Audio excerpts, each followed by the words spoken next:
Welcome to another episode of Dad Up, everyone. Thank you guys very much for joining me. I'm excited for the guest that I have on. He and I have just recently gotten connected, and so I'm excited for him to share a little bit about who he is and about his fatherhood journey. But my good friend Maury Wood has joined me on Dad Up. Welcome to the show, Maury.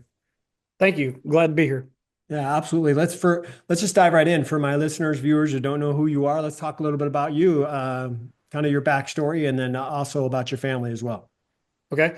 My name's Maury Wood. I live in southern Middle Tennessee with my wife and four kids. We have our oldest is 16.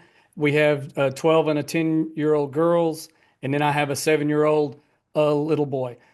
As far as my background goes, I was in the classroom for about 15 years. Went left the classroom, went into I work at a district now, behind the scenes in tech. Technology's always kind of been my jam, I guess you could say. So that's what I'm doing now. Fatherhood journey. Uh, my 16-year-old was born in '08. And my wife and I always joke, we knew we were going to have multiple kids, but four was a number that just seemed like a lot. But that's the life we live now. We love it. We always say we're the family that walks into a restaurant and the host always looks around like, where are we going to put this family since we're so big? Writing background wise, I worked at a newspaper for about 4.5 years, doing the news for them, covering civic organizations and government. Somebody asked me to write an editorial one time. I really liked doing that. So then that turned into writing devotionals, which also led to now I write pieces for my church for sermon series and things like that. And I've recently started a blog because someone at work, I like telling stories. That's why I reached out to you and I reached out to a lot of people. I just, I think when you tell a story, it connects with people. They can kind of put themselves in that position or hopefully learn something. I know I've learned a lot from stories. So, like I said, somebody at work said, you really need to write all these stories down. So, that's what I've been doing, and I'm trying to make a difference as best I can. Well, one of the things that caught my eye when you reached out to me was the catching the vomit story. So you've got to dive right into that. Yeah. What is that all about? Uh, and I will preface this by saying, like, I tell a lot of people my stories, and they're like, "There's no way that's real." And I'm like, "Yes, everything I post in my blog, it really happened." So with the catching the vomit in the hands, before we had kids, if you'd have told me I was going to do that, I'd have been like, "No way, I'm not. That's gross." But I was on my way to work, teaching. We only had one kid at the time. Times were a lot easier, and my wife, it wasn't man-to-man coverage or zone as we call it now. But we were on the way. I was on the way to work. My son said his stomach was hurting. I looked in the rearview mirror, and of course, they had the look of he looked at the panic. The panic in his eyes wasn't that bad, but I was like, "You're okay, buddy. We're fine. We're almost there." And then, like 5 minutes later, he looked up, and you could see he was pale. His cheeks were puffing out. And he was like, "Daddy, I'm fixing to get sick." So I pulled over on the side of the road. We live in rural Tennessee, so I pulled over on a dirt road on off the main highway. Uh, I had just got the car cleaned, and this was before multiple kids, so it was clean. So I was trying to get the seatbelt unbuckled. It wouldn't unbuckle, of course. So he was frankly fixing to blow, and I just told him, I said, "Just throw up in my hands, buddy." And he was like, "Are you sure?" And I said, "Yeah, just get sick in my hands." So I sat there on the side of the road in a shirt and tie, bailing vomit out of a car. Like I think I wrote like it was like shark infested waters. And I was just, but nothing got in that car and that car stayed clean. I wasn't clean. And he apologized afterwards, of course, but I was like, it's okay.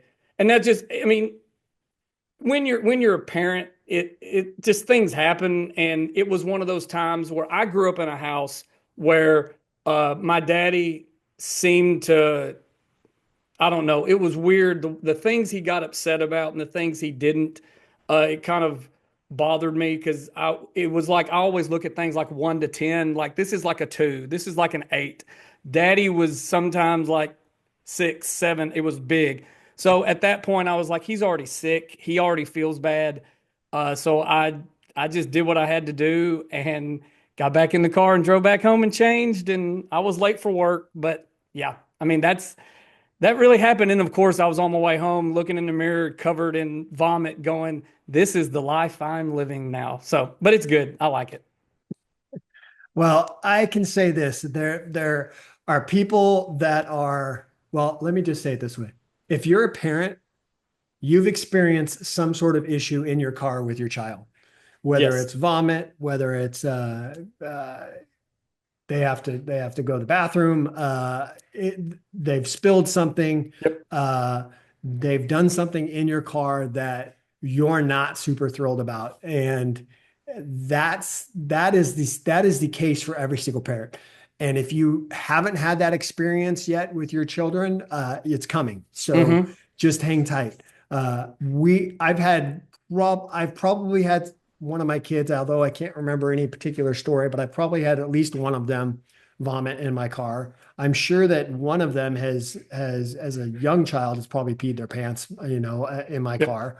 Uh, but the one story that comes out for me in my car is I had a Lexus, my older son, who's now 26, probably kill me for telling this story, but he was about three or so, and he knew how to unbuckle his car seat and get himself out.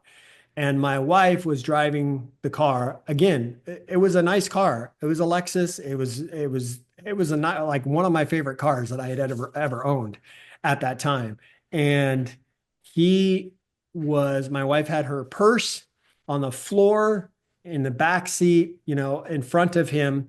And without her knowing or without her paying attention, he was able to unbuckle his car seat and got into her purse and was able to pull out her makeup and proceeded with red lipstick to make my inside of my car an art museum, Oh yeah. with the red lipstick all over I'm not kidding you, all over the roof, all over the back of the seat in front of him, all over him, all over the door. Uh, it was everywhere. And by the time my wife realized it, the damage was done. And it was, I was frustrated. I was mad. I think I was probably more upset with her. Like, how did our son get this much time to go through the car the way that he did and you Mm-hmm. not notice it? But the crazy thing is, on to kind of conclude this story, I took my car to Lexus and said, "Is there anything you can do?" And they got that thing exactly the way it was before. You couldn't Well, tell that's that there awesome. was lipstick all over, but it was red. Of course, it was red lipstick.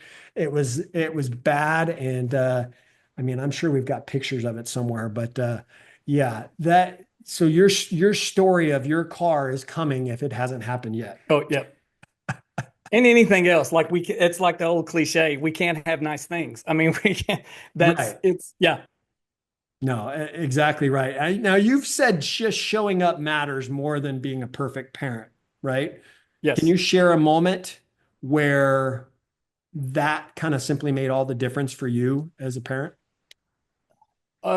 We have in our house, I don't want to say I invented it, but I at least invented it in our house, and I never heard anything like it before. So, when my oldest came home, he came home. It was like kindergarten, I think. He had come home from school. He was being standoffish. He was being quiet.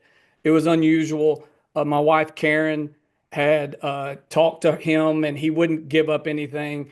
And I finally said, "Hey," I said, "let's go take a walk."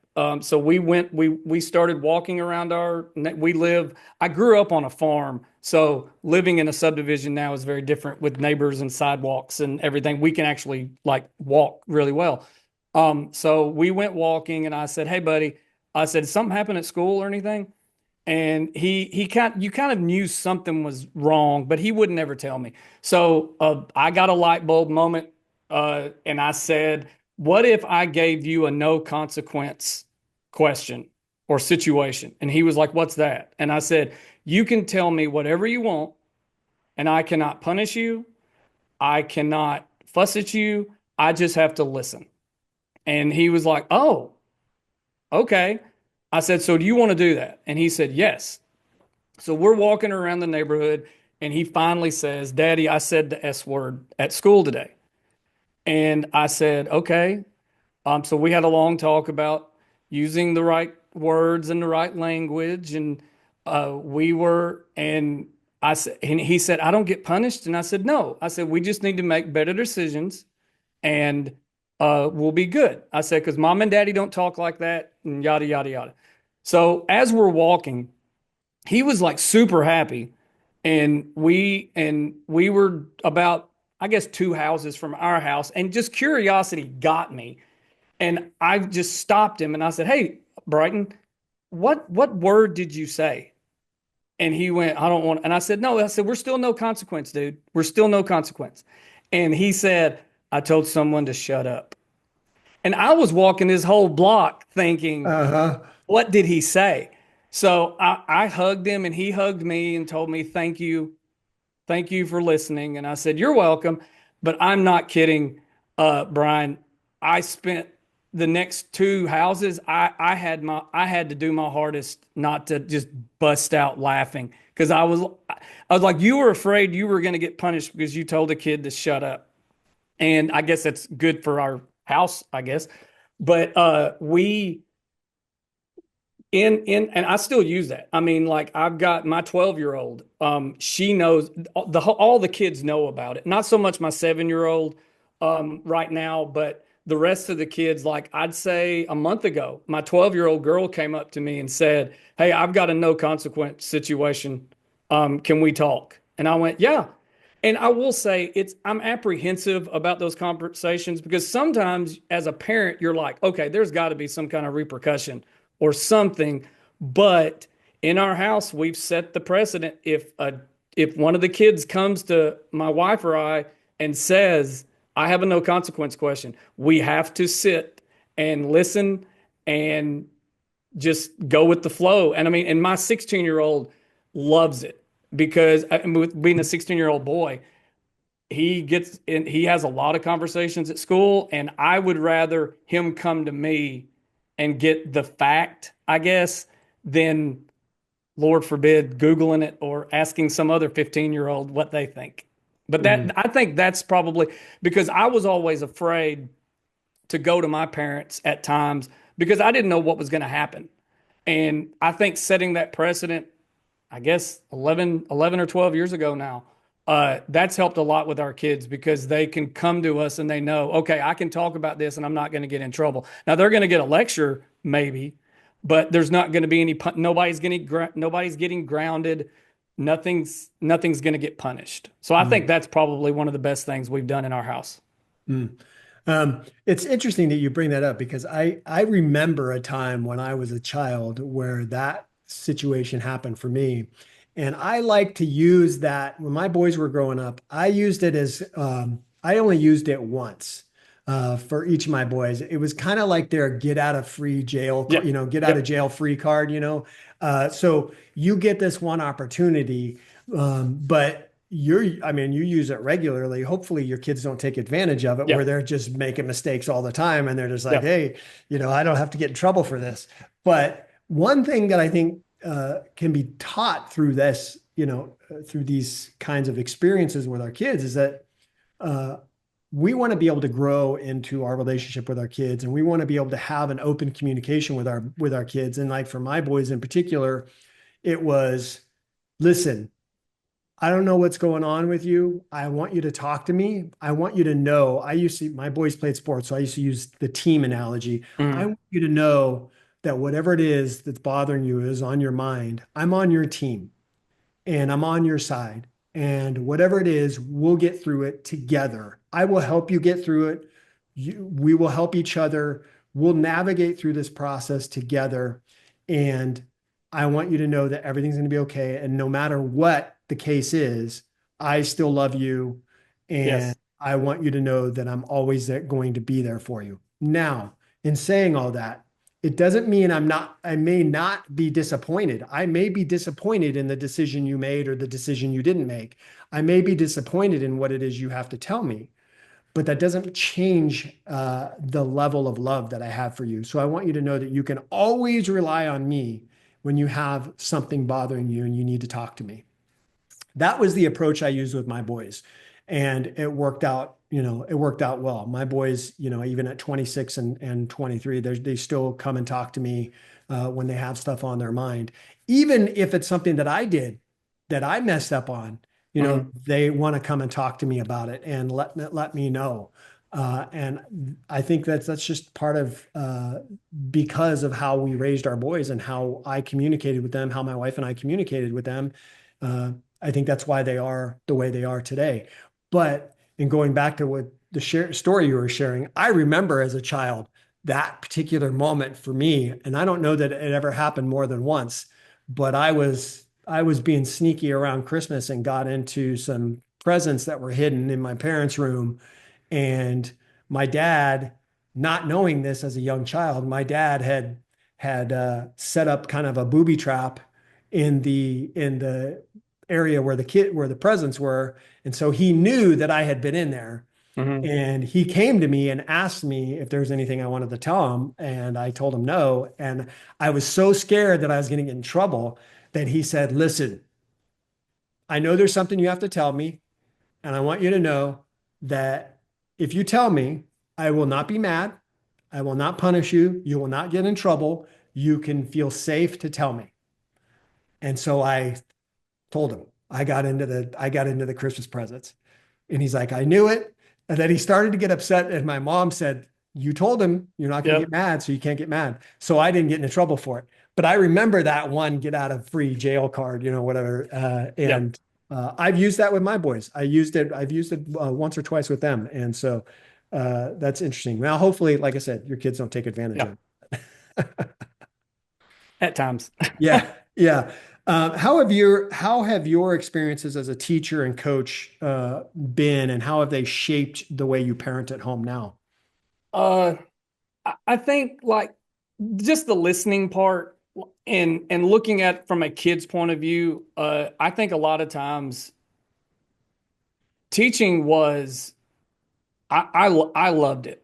I mean, there were hard times. I mean, it's you're dealing with 30 kids at once in a room with different personalities. I was always, and I've done this with my kids too. I would always, and a story pops in my head. I had a student one time that would always fall asleep. I was an English teacher, and I was the first block for this student. And he would always fall asleep in my class. I mean, sawing logs and everything. So he kept on, and these are sixth graders. And one of the kids, it was getting, I mean, and he was a snorer, so that made it even worse. So I would walk by and bump him and be like, "Hey, you need to wake up." And he's fine. So I looked at it as a situation where I went to the kid and I said, "Okay, we need to talk." And I always did that. And I think it comes from, I don't know, my mom was really good about listening to me. So I went to the kid and I said, "Okay, what's the deal?" I said, "You can't sleep." I said, "You're sleeping 10 minutes." I said, what's the problem?" This kid started to tear up and said, "My mom, no dad in the situation," which a lot of my kids, I was like a second dad to a lot of them. And I took that I think, and this is a side note, I don't think teachers sometimes know the weight they carry in a student's life. They think, "Oh, well, I'm just teaching this kid. That's my job." And it's so much more than that. But that's a whole nother interview.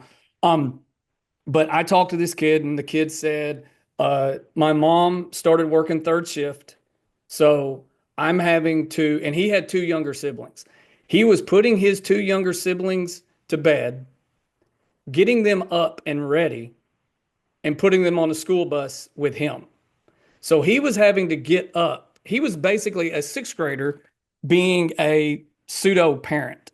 Hmm. So, and I said, he said, and then whatever his little sister's name, he says she gets scared at night, so she comes and wakes me up, and all this other stuff. And I was like, okay. I said, so you just need some sleep. And he went, yes. And I said, what if when you get to school every morning, you come to my room and I'll let you put your head down on a back desk in the back of the room and I'll leave those lights out and you can take like a nap. And he was like, oh my gosh, that'd be great. So he did that and it worked out from that point forward. Plus, he became one of my good kids, I think, just because, okay, Mr. Wood listened to me and didn't punish me for falling asleep. He wanted to know why I was falling asleep. And I think what you brought up with your situation with your dad, we as parents can read our kids like a book. We know when something's bothering them. We know when they need to uh, do something. We know even when they act out.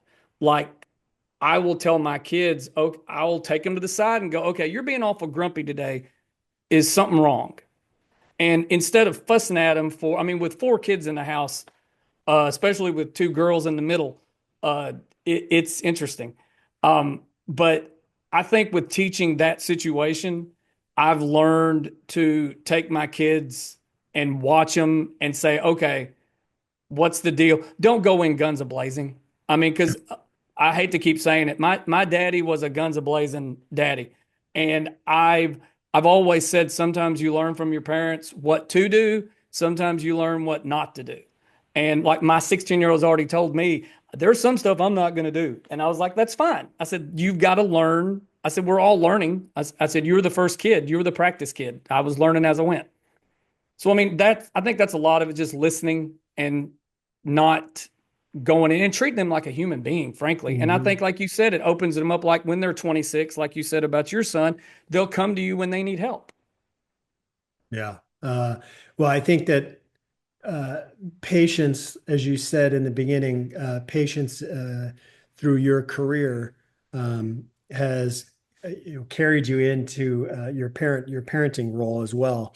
Kind of the same for me. I coached a lot of youth sports and learning to deal with a lot of different personalities, like you were in the classroom, teaches you how to uh, have patience when dealing with your own kids Mhm. who have basically the personality of you and your wife, but teaching you how to deal with that. And my wife's a school teacher, and she teaches junior high, and she teaches grammar, and she shares quite a few stories with me of kids in her class, but she looks at them like they're her own kids because she Mhm. knows that regardless of the situation at home, those kids are spending a lot of time with her, 5 days a week in the classroom. They're spending a lot of time with her, almost, if not more, almost as much as their own parents. Yes.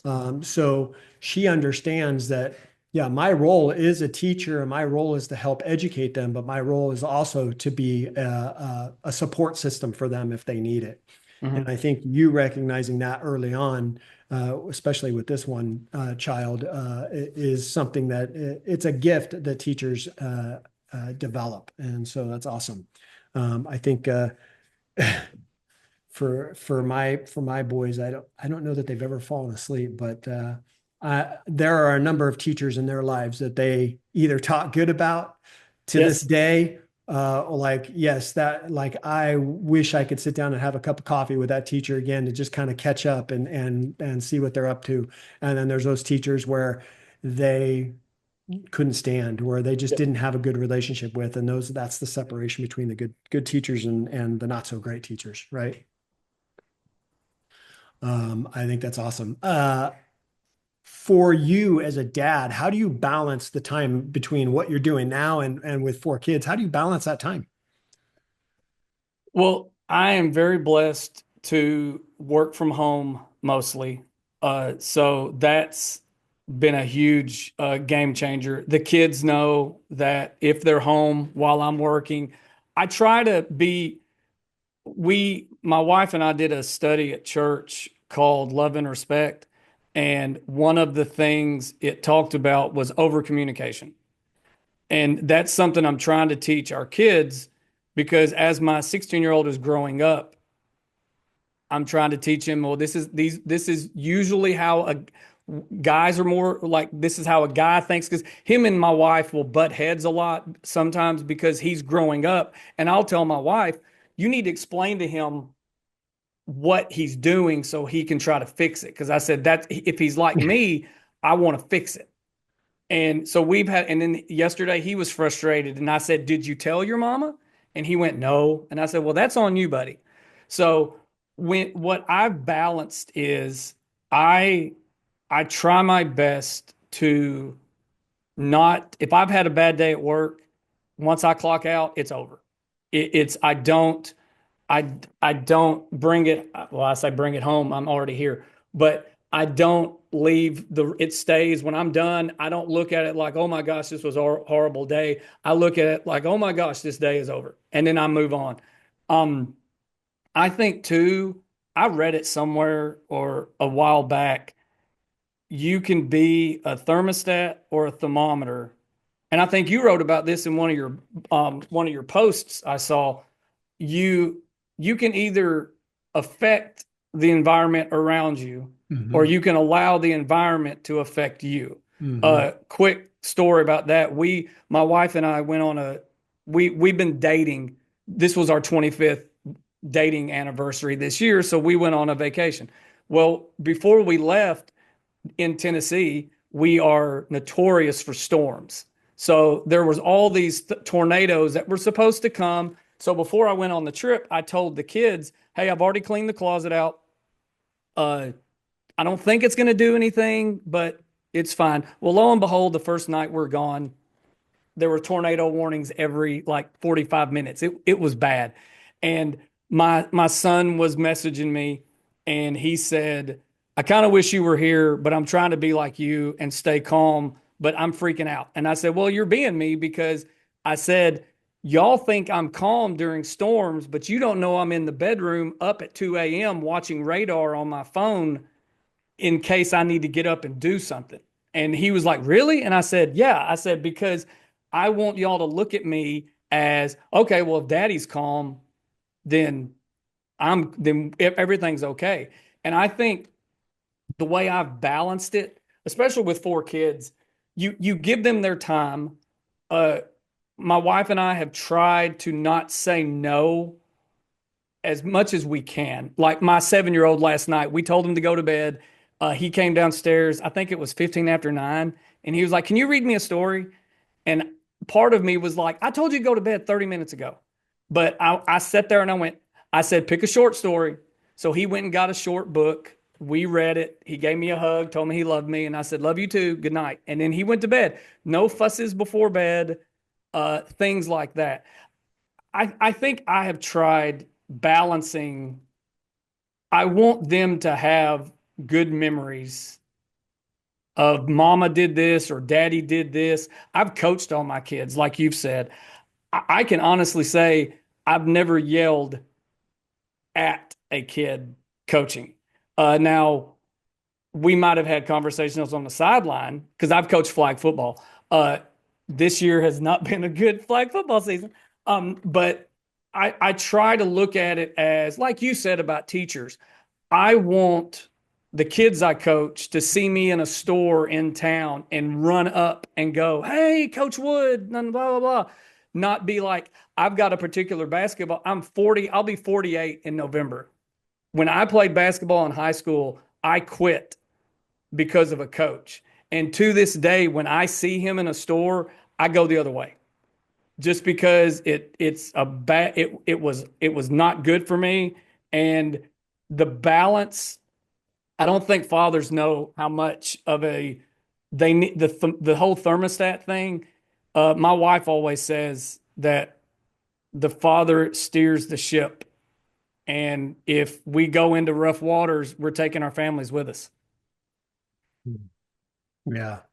Um, I think that, yeah, I mean, we control the environment around us, and our kids, our families, react to Mhm. situations based on, they can have their own reactions, but based on how we're reacting. And I think, for your son, I mean, just him to say, I'm trying to be like you in that moment had to have made you feel good Oh, yes, because definitely. unless you're the chaotic dad, right? Yeah. But you being trying to be the calm dad in a situation that might be tough, trying to lead by example is a very important tool that we need to understand as parents, not only dads, but moms too, trying to lead by example. So your son telling you, I'm trying to be like you in this situation and stay calm, is that's so cool. That's cool that Yeah. your kids recognize that. And that's not something that a lot of parents can say is the case for them. So awesome job. Awesome work on that. Um, well, let me ask you this, Murray. If my listeners or viewers wanted to look you up and learn a little bit more about you, what's the best place for them to do that? I'm on Instagram at the Maury Wood. I have if you go to Substack, that's what I've just started now on Substack. There's a my site is called Grit and Wit, because like I'm trying to, I guess the best bio for that site would be some parenting stories, sprinkled with some sarcasm, which is partly my wife's fault because I always say I might have planted that sarcasm tree, but she's the one watering it. So I mean that it just tells a lot of stories about things like you've said, like things I've learned or things I've said, like I tell my kids all the time, the best mistakes you learn are the ones that other people make. So with the blog, I'm trying to maybe share some stuff that, okay, this is what I did. Don't do this and things like that. So that would probably be the Substack would probably be right now the best way to get in contact with me. Or, I mean, themaurywood at gmail.com if you want to reach out that way as well. Awesome. Well, listen, I appreciate you being on, kind of sharing a couple of those stories with my listeners and viewers. I'm looking forward to continuing keeping in touch with you. But thanks for being on, Murray. I appreciate it. Well, thank you for having me. I really enjoyed it. Yeah, absolutely. Listen, guys, it's been another episode of Dad Up. I want to thank my good friend Maury Wood for being on the show. If you want to check out more about what he's doing, please make sure you look at the links in the show notes below, where you can go to his Instagram page or his Substack page, and you can hear about all his different stories that he has. But if you want to reach out to him, you can feel free to do that too, and he will certainly respond to you. He's active on social media. But as always, if you are not yet subscribed to my show, please make sure you do that so you don't miss any of the awesome guests that I have on each and every week. And as always, I look forward to seeing you all in the next episode of Dad Up. Wow, another amazing episode in the books. So much was shared, and I'm truly grateful my guest was able to pour into you to help you elevate your dad game and really dad up. Make sure you bang that subscribe button so you don't miss a single episode. And while you're here, please don't forget to leave me a rating and a review. I always appreciate the feedback. And one last thing, don't forget, your role as a dad is one of the most important roles you have. So if you need a little help or have questions, don't hesitate to reach out to me on my website at daduptribe.com or at my Instagram page at daduppodcast. Until next time, everyone, Dad Up.